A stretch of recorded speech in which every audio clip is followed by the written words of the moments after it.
Hello everyone, this is Mohammed Igan and this is my project for macroeconomic class in problem solving. The subject for this problem solving is the current economic challenges in the United States. The process is we're going to identify a 10 challenge in economy in the United States and we're going to choose one of them as the most challenging one and come up with the solution, evaluate the solution, and how to apply it and how that's gonna work. So these presentation recorded in April 2025.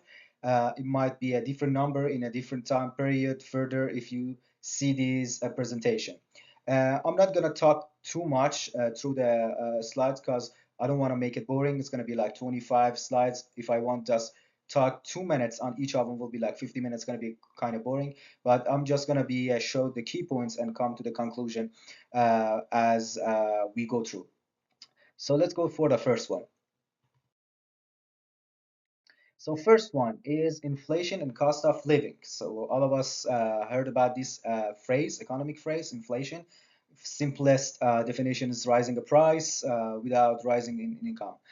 So first thing we're going to talk about it. It's a CPI, Consumers Price Index.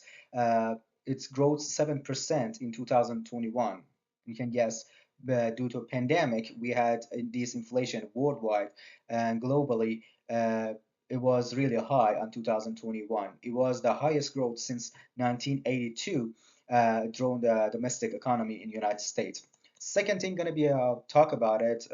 Obviously, most of us knows it's a groceries, rent, fuel costs are increased due to inflations. Every single items you buy it as a cost, it will cost you money. But if they rise too much, you might consider substitution or cost you're spending. Second thing we're gonna talk about is the wage lag behind. So we already talked about it and CPI, inflation, rising the price without increasing on income.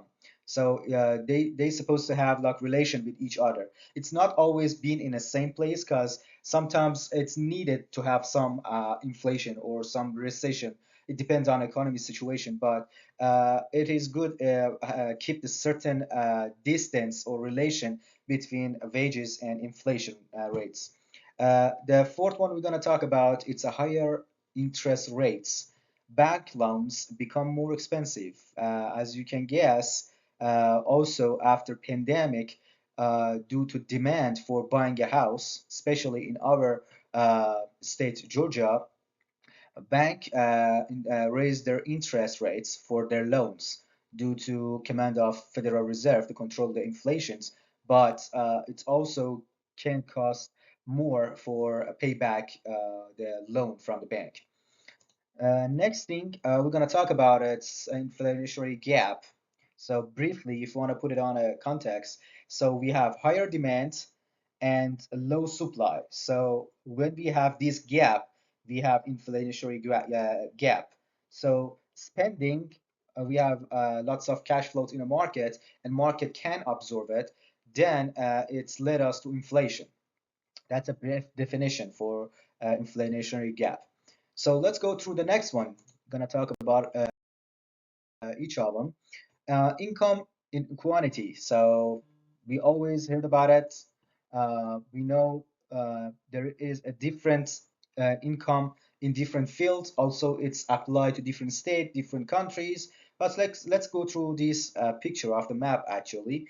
As you see here, the blue parts of the maps and the states had lower average income, and the brownish reddish color they have higher uh, average income in United States.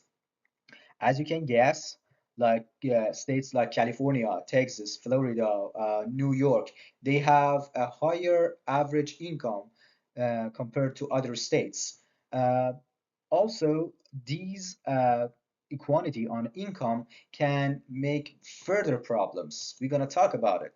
So we know top 1% earn much more. So CEOs, business owners, big guys, phrasely, they earn more through the economy. So where are these people? Usually in wealthiest states. You know, California, New York, Texas, Florida, then they make lots of money compared to the rest of the people. It's growing a wealth gap in society.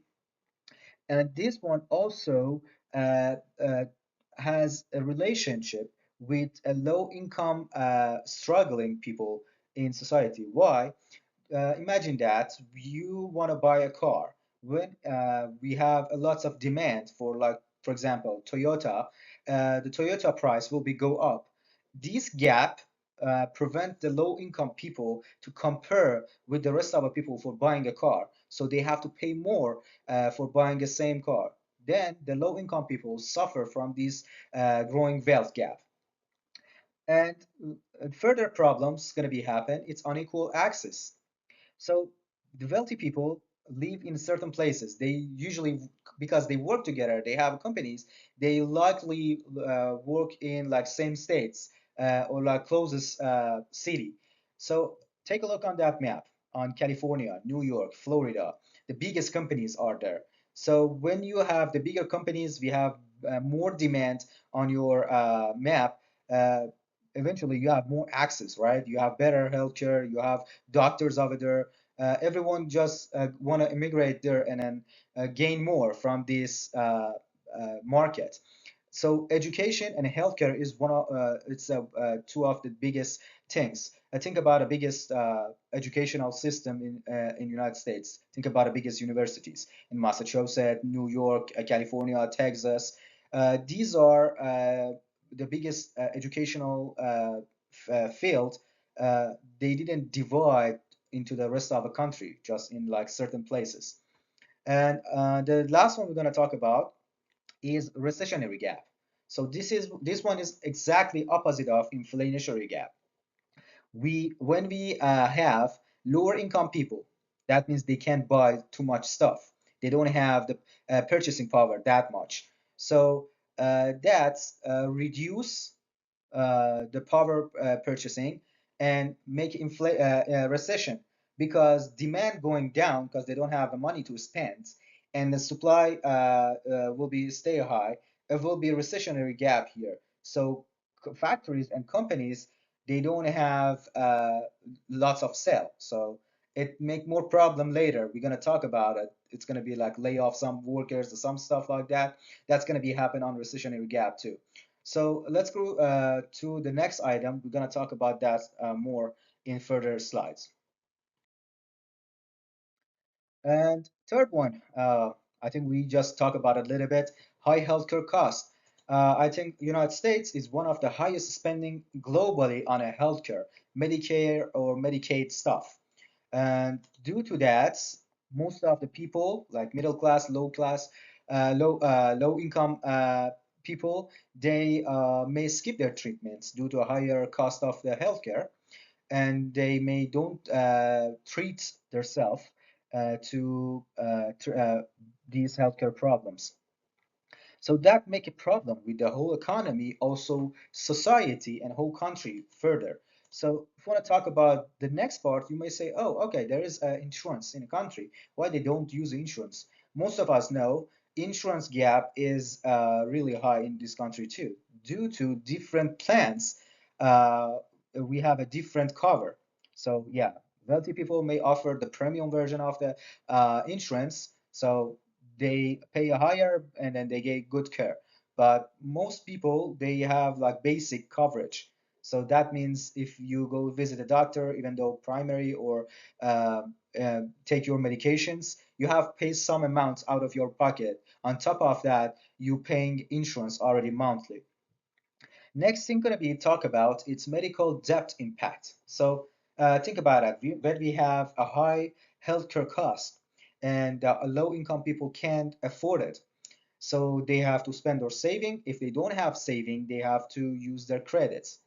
Credits, if you don't pay your credit will be crashed because you're already in a low income parts and you don't have that much income to cover that debt. So your credit card will be crashed too, and it will affect your future action and plans in further life. For example, if you want to buy a house or purchasing a car, the first thing they're gonna take a look is your credit card score to give you a loan.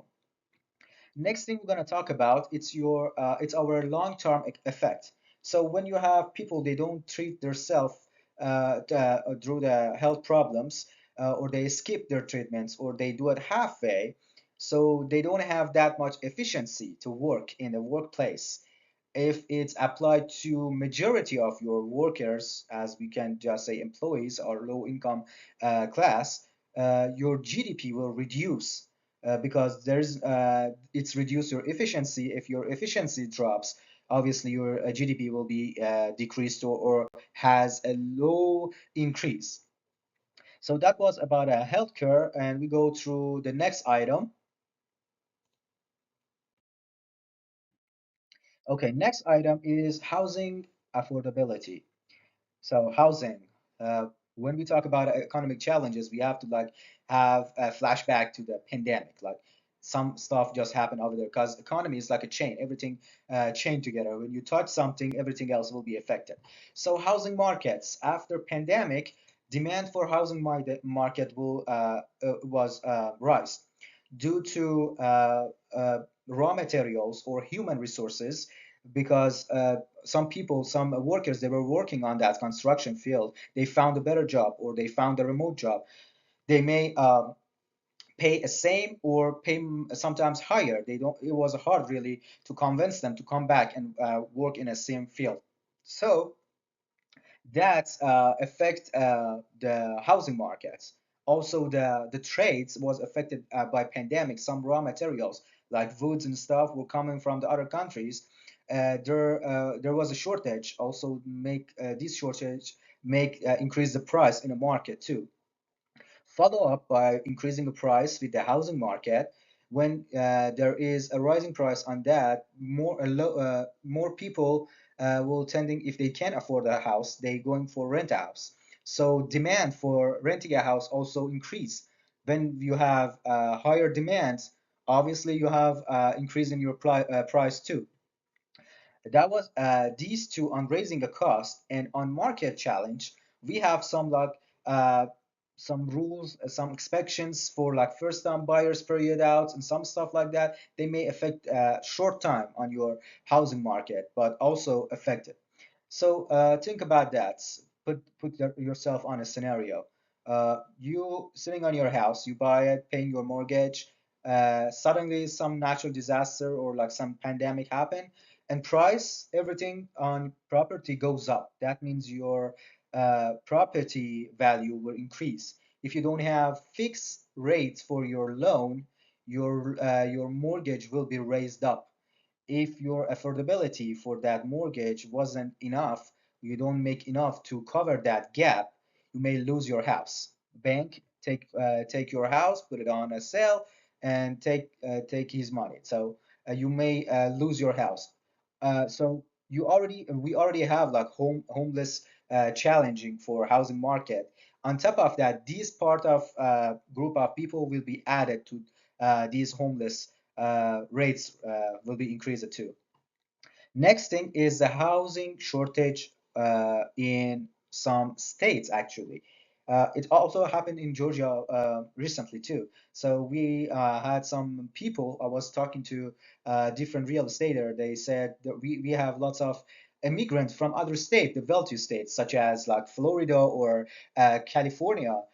They sell their house, they can buy a house with the half a price they supposed to offer that in their homeland. So the demand for housing increases and make a shortage on some states such as Georgia. That was the fourth challenge we are facing in our U.S. economy right now. So next one is always debates, minimum wage and living wages. We mentioned that on at class also. A federal minimum wage stuck on 2009 still. It's $7.25. So yeah, some states they have higher due to their growing and proactivities. Uh, yeah, it's not same for all states. They might have a different level for the minimum wages. So there are always a debates after 2012 to increase the minimum wage between 12 to 15 dollar per hour. So that was a potential boost for the market. But consider that don't go if you just think about one side, think about other side too. So if you think, yeah, that's good for the workers, so what about the business owners? Yeah, big company may absorb that because they have lots of backup, lots of sources, but small businesses may need to like lay off some workers or cut their hours to put these changes together to fit their uh, concern with these changes. So think about that. You have workers, like employees in like a restaurant, you're working, you pay them like $12 an hour. And suddenly after like a year, there's a law coming up, the minimum wage is $15 per hour. So if you don't have that much income to cover that gap, there is only two options for you. You may lay off some of your workers or cut your employees' hours to fit these changes. So that may hurt local businesses or small businesses in further action. So next one is a trade deficit and supply chain. So trade deficits, briefly, or like you want a specific talk about it, it's import exceeds exports. If your imports value uh, is higher than your exports, you have a problem on your economy. That means you're spending more rather than making. So that costs economy to cover up.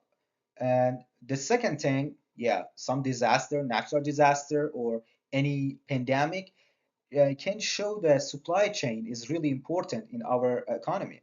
So this pandemic shows us how much every single country need each other to grow their economy, to grow their market, and how much they need each other to help each other to gain more. The third one we're going to talk about, it's raising the shipping cost. Yeah, so everything it's gonna be like inflation, some stuff like that, or even though tariff can affect it, the shipping cost. Even though like if you increase like minimum wages, that also the company who's hired these employees supposed to increase their price to cover this expense. So the raw materials or like the parts being produced in the first country need to be imported to the other country and need to be a higher shipping price too. Next one we're going to talk about it's goods shortage. We feel that already. So through the pandemic, especially, we feel that like it was like wheat shortage in a period of the time in United States due to the mm, imports of the wheats. And also recently we had a shortage on like eggs. We also like these are like small example of the shortage goods in our economy can affect the supply chain too. So if you put all these together, economy will affect it. Yeah, these are a part of the economy. It's like a chain.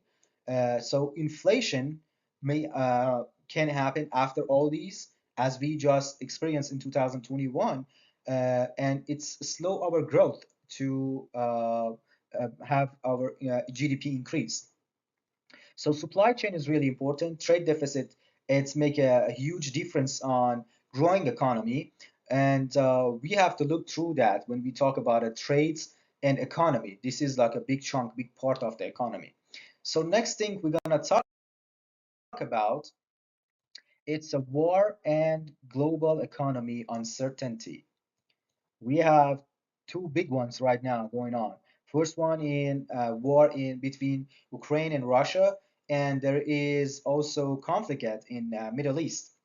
So why this is important? Like Ukraine has a it was like one of the biggest wheat maker in producer in a whole world, and also Middle East, as most of us know, it's source, it's oil, it's fuel. If anything happened over there, it's affected every single economy in every world. So oil price always make a big difference because it has a direct relationship between transportation. If the fuel or oil goes up, everything will be goes up too.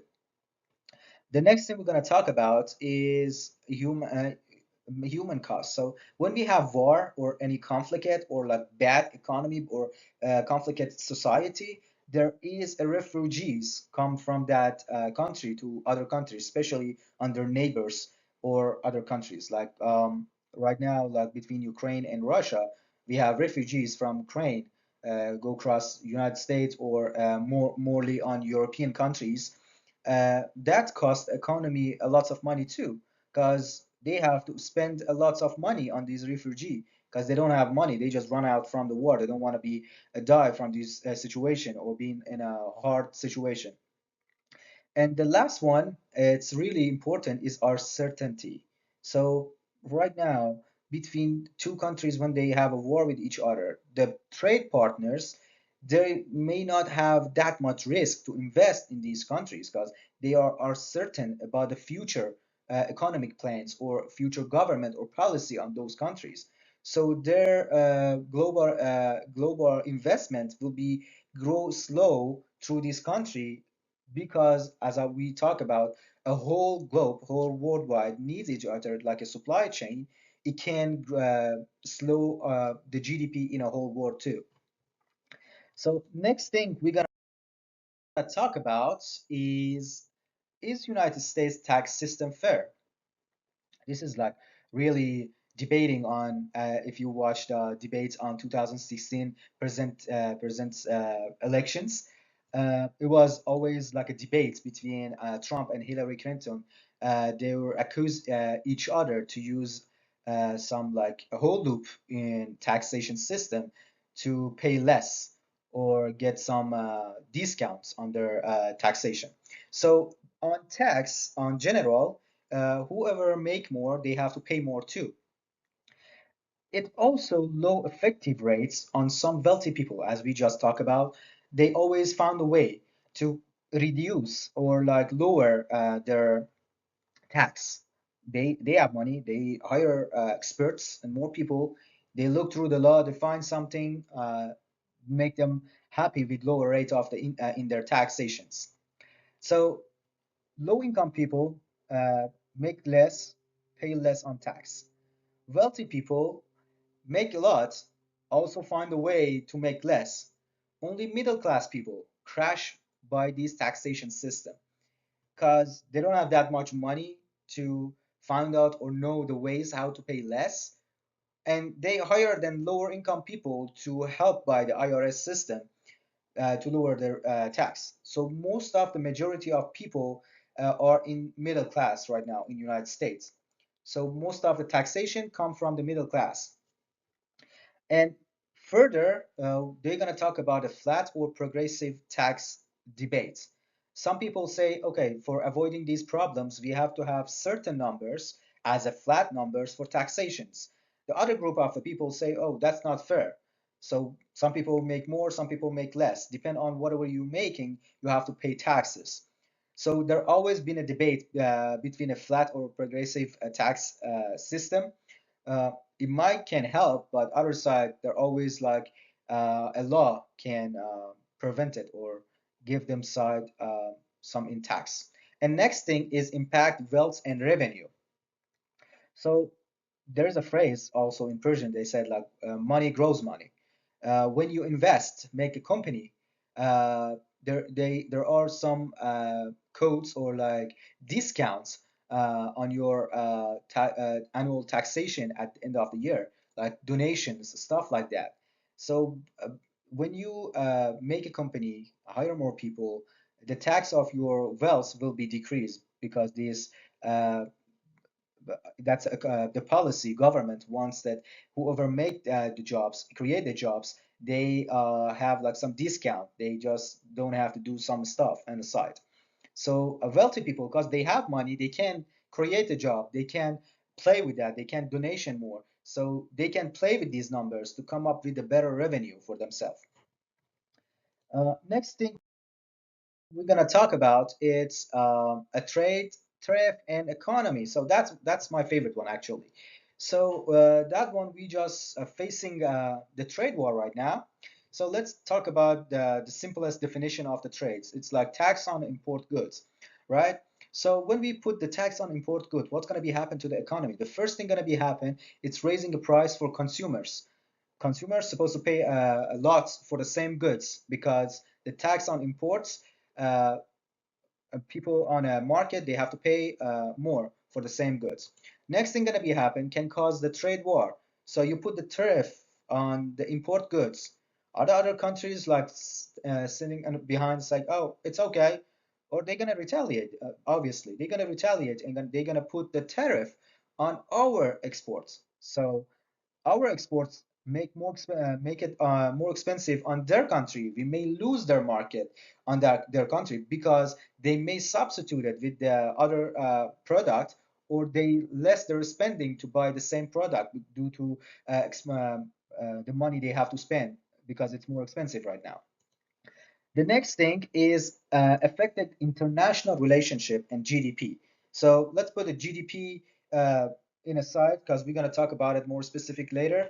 Let's talk about international relationship. So when you have a trade war with the different countries, such as Europeans, China, so that may affect your other relations with different fields like political, military, sport, in different fields. So this make uncertainty for countries to make a relationship with our country or other countries. They put the tariff on their imports. And GDP, if you want to talk about it, when you put the tariff on imports and put the tariff on, they're gonna retaliate, put the tariff on exports. So they may order less, or they substitute your product with something else. So obviously you lose your market, you lose your income or revenue. So that's lower the GDP. On the other hand, if you want to think about it, if you in the same country, if you put a tariff on imports, our people may tend to cut their spending or substitute the product, so that also reduce our GDP because the demand and the supply in a market, it's not going to be in a good relation. They're going to need to adjust it again. So they may lose the GDP and growth in the GDP, or lower it, or it will be slow it down. So we do all these to gain what? One thing only, on protect U.S. industries. So it doesn't make sense logically, right? Like you sacrifice all these to gain one element, to protect U.S. industries. But if you look at deep down, it doesn't make sense either. So if you want to protect U.S. industry, you have to invest on their technology, on their raw materials, on their human resources, some stuff like that to provide the possibility for your function first, to if anything happen, you can retaliate, you can come up with a solution. So you don't have the plan, you just put the tariff on your imports or your exports. Consider that some companies and factories, they rely on the raw materials on the other countries. Due to trades, we can make it better off, and we can get our stuff with a cheaper price uh, if we trade with the other countries. If these factories and companies affected by this import tariff, so you're not, even though protecting them, you're also hurting them. You're not providing the plan for them to be prepared for them, and you make it hard for them to find the resources and raw materials to make the same product. So we're gonna talk about this a lot in further slides too. Let's go to the next one. Labor shortage and federal debt. So it's not a big challenge, but it's always been a challenge in the United States. So we always have a labor shortage after like any natural disaster. It's really normal in any country after natural disaster, any pandemic or something like that. After COVID-19, it was the same thing in the United States. Also, right now, it's we have a mass deportation on immigration system. So they've been work in some fields, and that field right now is empty. They have a shortage on here their human resources, and wages and prices rise. So think about that. If you have a pandemic, something like that, people go and find a remote job, they're not gonna work with the same price in the same field they used to work before. So you have to pay their raise, or they're gonna find another job. They go other field to work. Also, same thing on immigrations. Like you have the massive deportations. This field of the job is empty, so no one gonna be do it in the same price they've been used to do it. So you, even though you have to increase your minimum wages, or you have to decrease your workers. So both sides you losing a money. And the other hand is the federal debt. As we're sitting right now here, United States has 34 trillion national debt. So this one is because spending more but then without gaining more revenue. So this one is growing interest over a year and a year, and it will be a problem in the future, not only for us, for next generation, because right now we pay our grandfathers economic problems like the debt, federal debt. Our next generation will pay our federal debt too. And because it's growing faster, they have to pay more than us. Next thing we're going to talk about, it was really a problem also in Georgia after like 2021, especially. It was auto insurance and market value. Uh, Auto insurance has raised up a lot.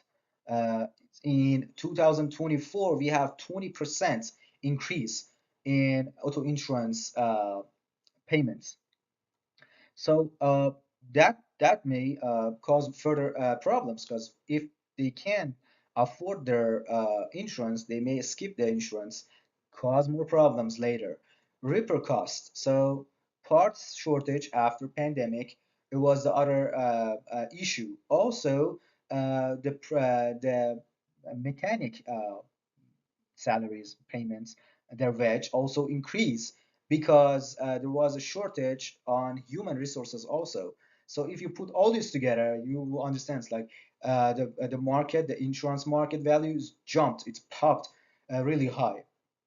And also in financial stress, so higher costs for insurance and the families and drivers, uh, especially for like low income people, it make a lot more problem, since there's a law. If you don't have insurance, you can't drive a car. So if if someone driving like a 5,000 car, $5,000 car, Honda Civic, something like that. But they're gonna pay like $1,000 every 6 months, $2,000 every year. After like 2.5 years, you pay a whole amount of your car already to the insurance company, but gain nothing. That means you couldn't afford another same car with the same value of the money. So that makes a problem also in a economy these days in the United States. So we talk about um, the current economic challenges. I I think the most challenging one is the trade tariff. We have to talk about it, right? Like balancing a global competition and global domestic growth. That was a phrase whoever support tariff come up with it. They said we have to balance the competitions in our economy and focus on quick actions, that because these are like can pass by a president, some of them, so they can be have occurred and in action really fast. Next thing, so solution, so they said this: lower the cost and protect the jobs. Okay, so what's the other side? Let's talk about the other side. So tariff can trigger the trade wars. We talked about it already, right? You can like retaliate with the other countries. And tariff impact the price and industries. That's the most terrifying ones, because it's increased the price, not even for the people, for all consumers, can be companies or people. So let's talk about it. What are the tariff? So definitions. Tariff, it's a tax on import goods. We already talked about it. Purpose, they protect the local industries from the foreign competitions. But the biggest question is, by what cost? Effect, it raise the price for consumers and businesses. And a risk can trigger the trade war with the other countries. I know we already go through that, but I just like to put it as a key point to have a better vision when we go through the next part.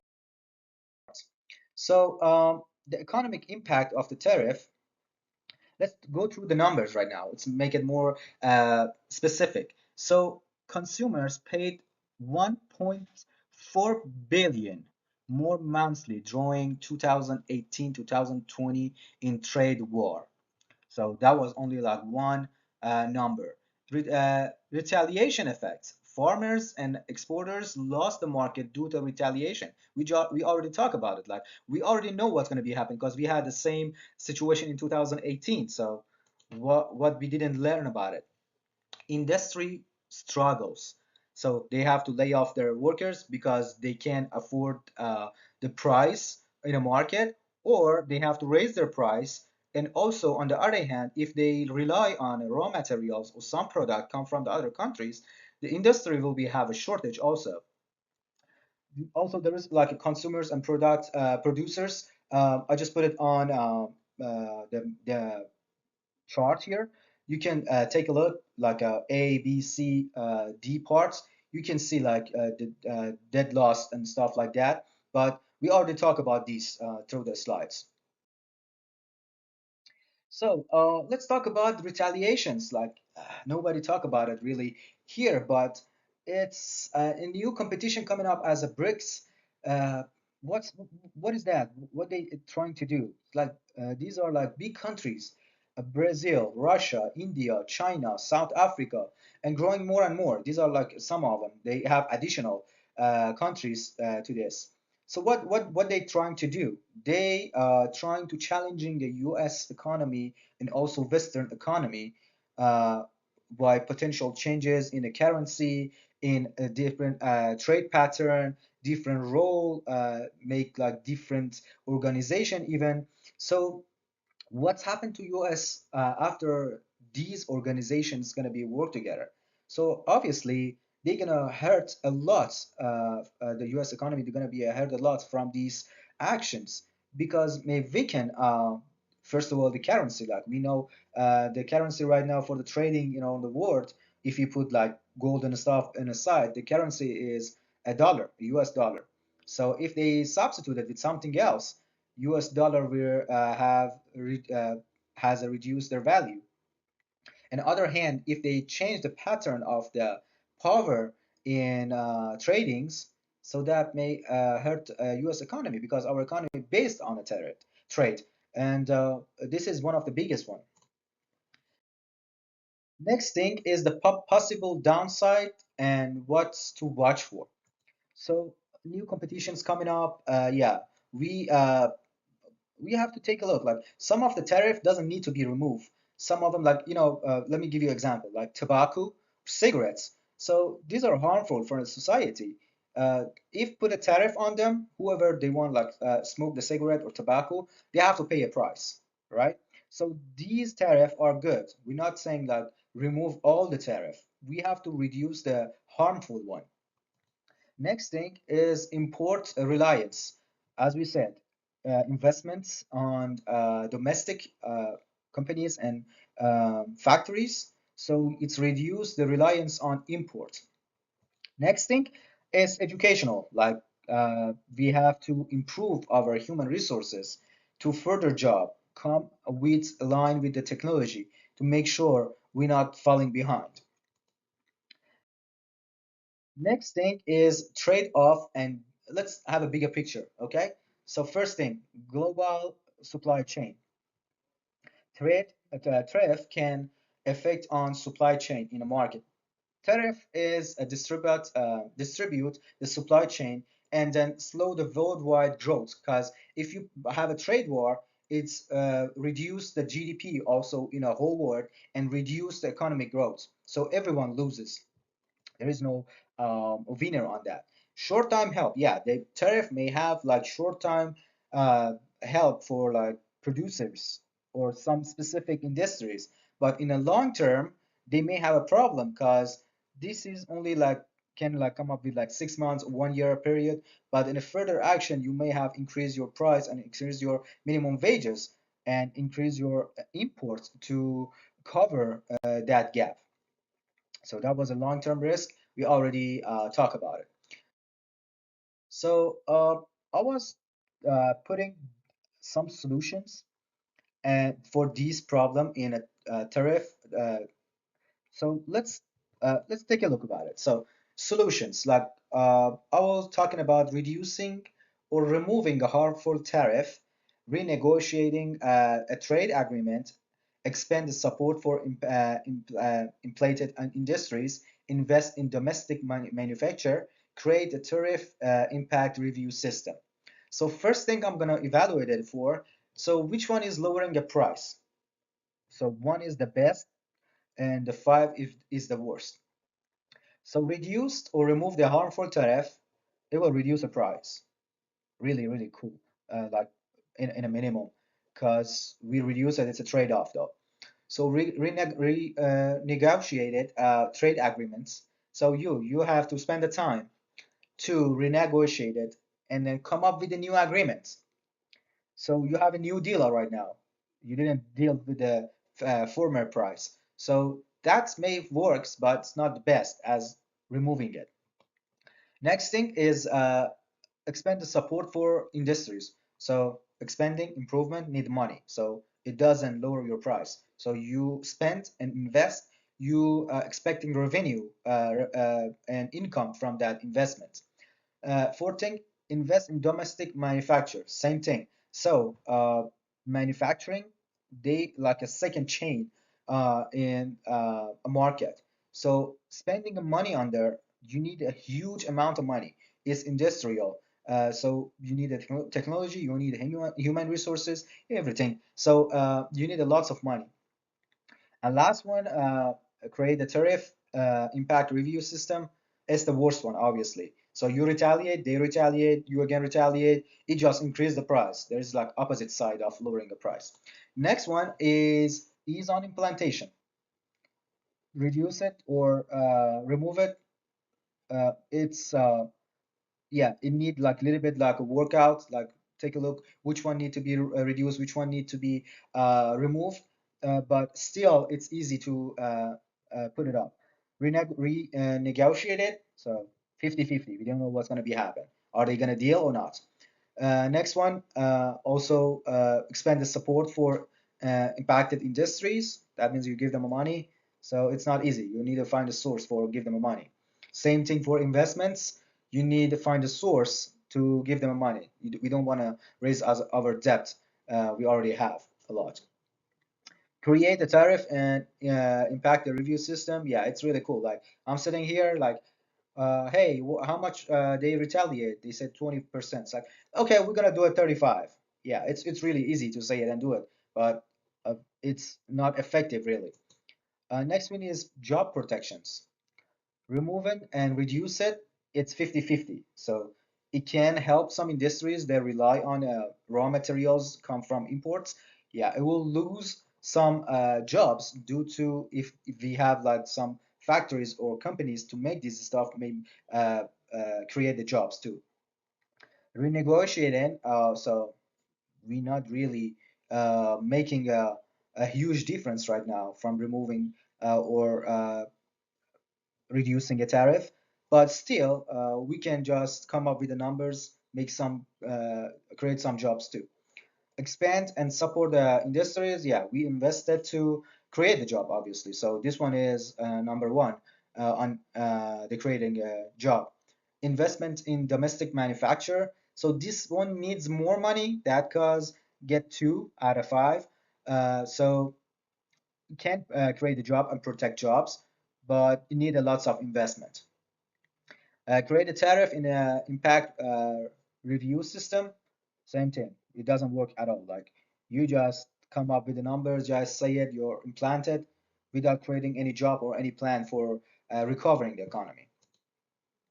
Next is international corporations. 2, 1, 3, 4, 5.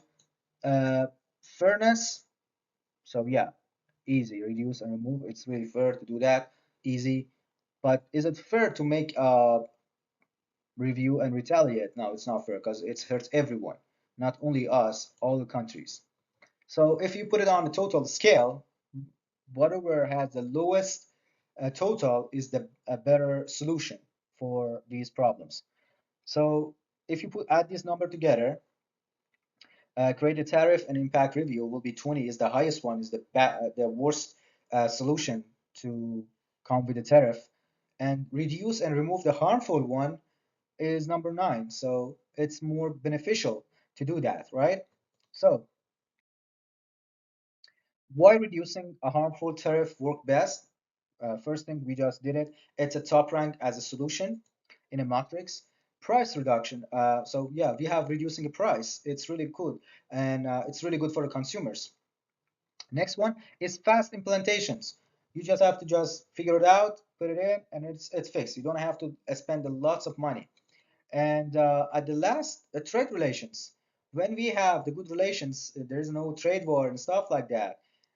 It's avoiding the trade war between different countries to make a different conflict. And at the next one, economic benefits of lowering the tariff. So consumer can save more. So their purchasing power obviously goes up. And market accesses, farmers and exporters can find a market in other countries to sell their product. Also, inflation will be controlled because reduce the inflation by growing the GDP, and competition will be also help industrial and companies to evaluate themselves and then come up with a better plan, better manufacturers, and improve themselves. And how this could work. So let's see. We have to review it first. Okay. Think about it. Which one is harmful? Which one is useful? And focus on the consumer goods and critical parts, like which one is going to be most effect on the market. Think about that first, like put your priorities on those, and rebuild the trades. So let's have a negotiation, come up with a better deal, or like get rid of it or come up with a better deal. And domestic investments, this is one of the most important ones, since you don't have any investment on your domestic product. So you can't have the fight with the others. So it's look like you don't have something, you just fight over it. So it's just hurt ourselves. So that was uh, the whole point of the reviewing the points. So let's recap about what we did. So the solution, it's come up as reduce and remove the harmful tariff that lower the price and also avoids a trade war. And what's the benefits of that? Saves consumers money and then support exporters. Also control inflation too. And next step is careful planning for support our affected industrials. And also we have to invest in domestic goods to make it cheaper for more advanced comparable to the same import goods. If you want to just come up with a better solution, better make it up first. So make the same goods with a lower price that can also even compete in a war in a whole world trade, also can affect it for our companies and factories because they need that same raw materials or goods. That was my whole presentation. I know it's going to be a lot. Thank you for watching that. I hope everyone doing all right.